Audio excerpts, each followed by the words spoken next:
आपका फिर से एक बार मेरे चैनल पर। तो जैसा कि आपको पता है जेपीएससी सीडीपीओ का एग्ज़ाम होने वाला है। इसका डेट भी शायद निकल गया 10 जून के लगभग हो जाएगा 2024। तो और इसका फॉर्म अप्लाई होना शुरू हो गया है। 20 मई इसका लास्ट डेट है। तो जो सीडीपीओ में संभावित प्रश्न जो है वो मैं करवा देती हूँ वीडियो बनाकर। जैसा कि आपको पता है कि जेपीएससी जो है इस बार का जो प्रश्न जो सेट कर रहा है वो बहुत ही ज़्यादा टफ़ है। टफ़ नहीं मतलब मिला जुला है। कुछ प्रश्न आसान है और कुछ प्रश्न थोड़े से टफ़ होते हैं। जैसे पिछले जेपीएससी में ही आपने देखा होगा पीटी का एग्ज़ाम में, उसमें जो ऑप्शनल था वो थोड़ा सा मिला जुला था। तो आइए शुरुआत करते हैं सीडीपीओ के लिए प्रैक्टिस सेट 1। कोशिश करती हूँ कि आपको प्रश्न भी उसी टाइप से थोड़ा अच्छे लेवल का मैं दूँ ताकि आपको एग्ज़ाम में कोई दिक्कत ना हो। तो पहला प्रश्न जो है ये है, निम्नलिखित में कौन सा ग्रह सौरमंडल के सबसे ठंडे ग्रह के श्रेणी में आता है। कौन सा ग्रह जो है वो ठंडा ग्रह जिसे कहा जाता है। तो ठंडा ग्रह जिसे कहा जाता है वो है आपका जो सबसे ज़्यादा दूर में रहता है। जो ग्रह सबसे ज़्यादा दूर में है उसे वो तो ठंडा रहेगा। सूरज जो है उसके सबसे ज़्यादा दूर में जो ग्रह है ये है वो यूरेनस है। उसका नाम है यूरेनस। तो ये सूरज से दूर रहता है तो ये ठंडा तो रहेगा ही। अगर आपके सामने ऐसे प्रश्न आ जाते हैं तो आप थोड़ा सा इसमें ट्रिक लगाइए, दिमाग लगाइए, तो तुरंत आप टिक कर सकते हैं। यूरेनस सूरज से बहुत दूर है इसलिए ये ठंडा रहता है। तो इसे सौरमंडल का सबसे ग्रह ठंडा की श्रेणी में आता है। अगला देख लेते हैं। अगला जो है ये तो सभी को पता होगा, वह उपकरण है जो भूकंप की तीव्रता को मापने में मदद करता है। जैसे पृथ्वी पर जो है भूकंप आता है उसको मापने के लिए कौन सा यंत्र प्रयोग किया जाता है, ये तो सभी को पता है। रिएक्टर स्केल पर ही भूकंप आता है। तो रिएक्टर होता है ना, जैसे न्यूज में हम देखते हैं 7.4, 7.5 या 4.1 इस टाइप का रिएक्टर मापा जाता है। आता है इस टाइप का भूकंप तो रिएक्टर स्केल पर ऐसा न्यूज में आता है ना। ये तो सभी को पता होगा, रिएक्टर स्केल पर भूकंप की तीव्रता को मापते हैं। तो अगला देखते हैं। और अगर आपको इसका ट्रिक चाहिए, ये यंत्र का जो उपकरण है इन सब का ट्रिक चाहिए, मैंने बहुत सारे उपकरण का ट्रिक बनाकर मैंने वीडियो बनाई हुई हूँ। वो मेरा जीके ट्रिक चैनल पर अपलोड किया गया है। तो आप चाहे तो वहाँ पर जाके देख सकते हैं, जिससे आसानी से आप उपकरण को याद कर सकते हैं ट्रिक के माध्यम से। तो अगला देखते हैं प्रश्न। अगला प्रश्न है, निम्नलिखित में से कौन सा लेख शिक्षा के अधिकार से संबंधित है। शिक्षा के अधिकार से संबंधित जो है 21 का ए जो है वो शिक्षा के अधिकार से संबंधित है। ये अनुच्छेद देखिए, जिसमें ए आ जाएगा आप समझ जाइएगा कि ये शिक्षा से अधिकार से संबंधित है। इसमें संशोधन हुआ था इसलिए ए आया 21 ए। और इस प्रकार भी आप याद कर सकते हैं ट्रिक के माध्यम से कि 21 वर्ष के आयु के पहले सभी को अपनी शिक्षा पूरी कर देना चाहिए। तो शिक्षा का अधिकार इस प्रकार से हम याद कर सकते हैं इस ट्रिक को, इस प्रश्न को। अगला जो है वो है, भारत के पहले हरित बंदरगाह किस बंदरगाह को भारत का पहला हरित बंदरगाह कहा जाता है या विकसित किया गया है। हरित बंदरगाह तो ये है हल्दिया बंदरगाह इसका राइट आंसर होगा। हल्दिया बंदरगाह को हरित बंदरगाह कहते हैं। देखिए इसमें एक आप ट्रिक लगा सकते हैं। देखिए हरित में हा आता है फर्स्ट में और हल्दिया में भी हा आता है। इस प्रकार आप इसे ट्रिक के माध्यम से याद कर सकते हैं। हरित बंदरगाह हल्दिया बंदरगाह को रूप में विकसित किया गया है। अगला देख लेते हैं। देखिए मैं इसे आपको ट्रिक के माध्यम से भी याद करवा रही हूँ ताकि आपको याद आ जाएगा एग्ज़ाम में। तुरंत आपका दिमाग की बत्ती चलेगी और आपको पता चल जाएगा कि हल्दिया हा से हरित हुआ था और हा से हल्दिया। तो इसी प्रकार हम देखते हैं आगे। किस शैवाल को अंतरिक्ष शैवाल कहा जाता है। तो किस शैवाल को अंतरिक्ष शैवाल कहा जाता है, तो ये है आपका क्लोरेला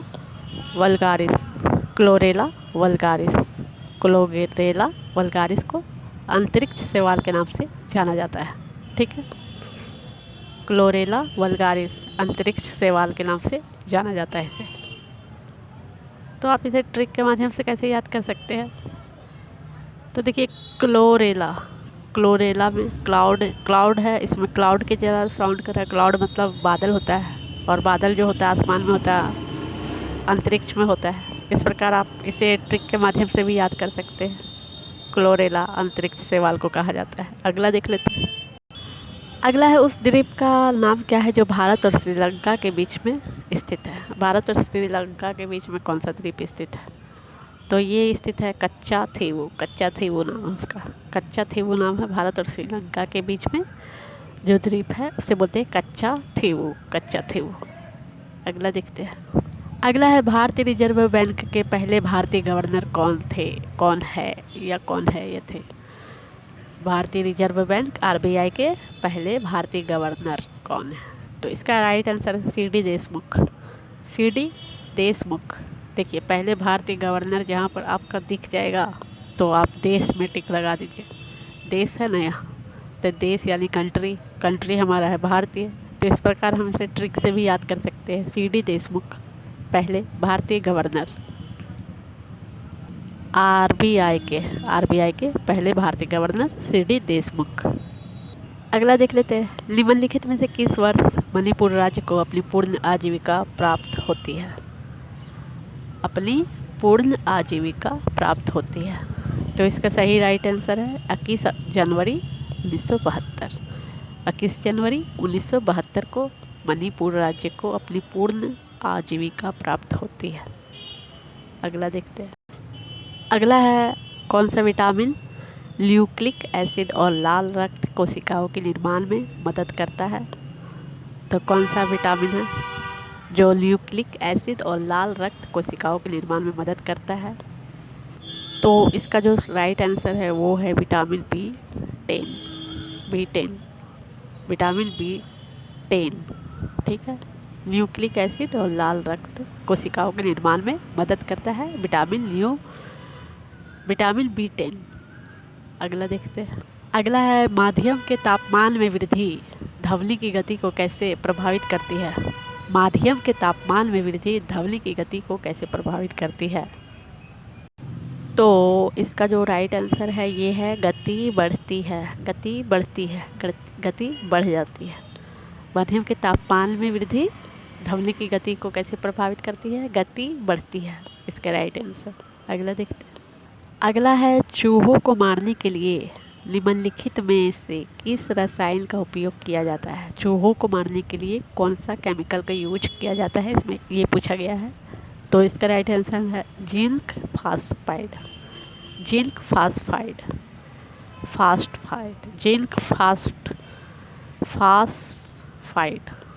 फास्फाइड। अगला देखते हैं। अगला जो है वो है, नीचे भारतीय राज्य केंद्र शासित प्रदेश और उनकी राजधानियां हैं। निम्नलिखित विकल्पों में से कौन सा बेमेल जोड़ी है? यानी जो बेमेल है, जो राइट नहीं है, उसको यहाँ पे टिक लगाना है, ठीक है। तो तेलंगाना जो है वो हैदराबाद में है, हाँ सही है। असम जो है दिसपुर, ये भी सही है। लक्षद्वीप कावरती, ये भी सही है। तो गलत क्या है ये? देखिए, मध्य प्रदेश लखनऊ, ये तो नहीं हो सकता है क्योंकि लखनऊ तो उत्तर प्रदेश में है और मध्य प्रदेश की राजधानी कहाँ है? मध्य प्रदेश की राजधानी जो है वो है आपका भोपाल में। तो ये इस पर टिक लगा दीजिएगा क्योंकि ये गलत है, बेमेल है। अगला देखते हैं। पृथ्वी की आयु की गणना में किस तत्व के समस्थानिक का उपयोग किया गया? तो गणना कैसे होती है पृथ्वी की आयु की गणना में किस तत्व के समस्थानिक का उपयोग किया गया है? तो इसका राइट आंसर है कार्बन कुछ होता है गणना, तो उसके आधार पर गणना होता है पृथ्वी की आयु का। कार्बन डेटिंग नाम कुछ है इसका, तो यही होगा कार्बन, इसका राइट आंसर। अगला देख लेते हैं। किस वायसराय को भारतीय रेलवे का जनक कहा जाता है? तो भारतीय रेलवे का जो जनक है ये लॉर्ड डलहौजी को कहा जाता है। लॉर्ड डलहौजी को भारतीय रेलवे का जनक कहा जाता है, लॉर्ड डलहौजी। अगला देखते हैं। निम्नलिखित में से कौन सी चिल्ली की मुद्रा है? तो चिल्ली की जो मुद्रा है वो है पेसो।